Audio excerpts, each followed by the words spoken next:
Speech pathology? Just sort of to do with speech development in children. I would imagine correct speech. Helping kids learn appropriate speech and how to pronunciate.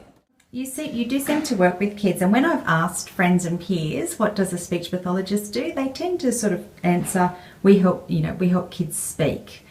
Is that all a speech pathologist does?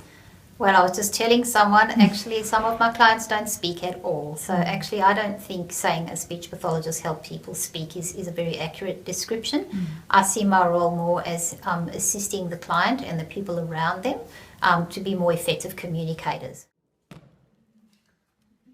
And the other thing I do quite a lot of is feeding. So children that may need a specialised plan if they're still developing feeding skills, as well as fussy feeders who are quite good at swallowing and chewing but won't touch a whole range of foods. So just helping people speak is probably very limited.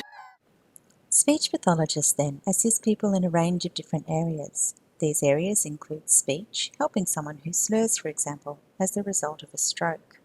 Voice, such as assisting someone whose voice is hoarse or their volume is too low, and fluency, helping a child, teenager or adult with a stutter. They also assist people in all areas of language.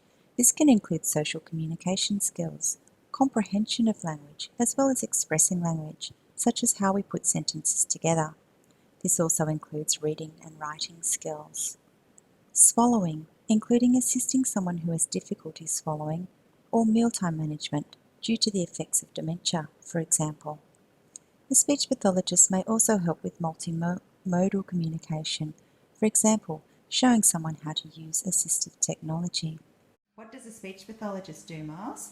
Help people swallow, communicate, and Speak. speak.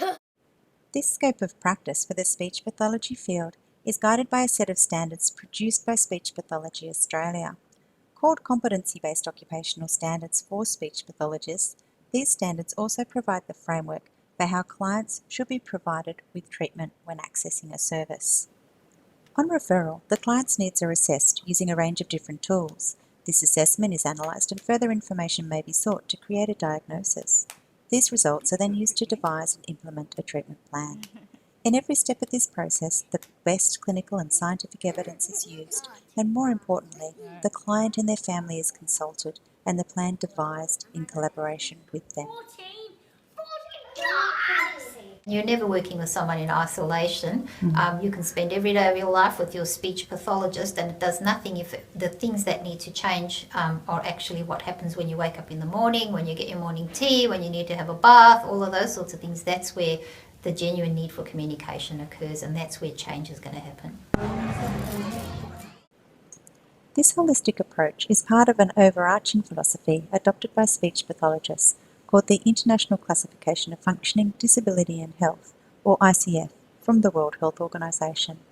The ICF recognises the critical roles played by social and mental health and focuses on the impact that problems with body structures or functions can have on an individual's capacity to undertake normal tasks or participate in activities that they'd like to.